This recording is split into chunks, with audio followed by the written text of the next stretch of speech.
Incappucciati si sono diretti a colpo sicuro verso lo stoccaggio delle bobine di cavi elettrici consegnati appena qualche ora prima.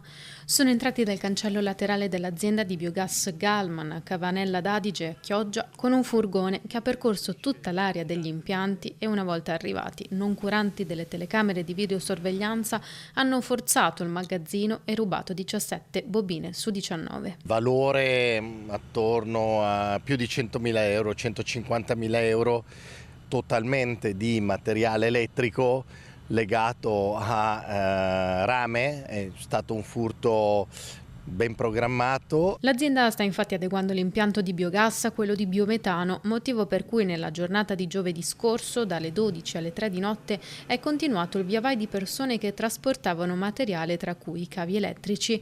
Appena qualche ora più tardi, il furto. Nella fuga, i malviventi hanno perso 5 bobine, trovate il giorno dopo in un fosso di un'azienda agricola vicina, ma ormai fuori uso e per questo stoccate nuovamente alla Galman.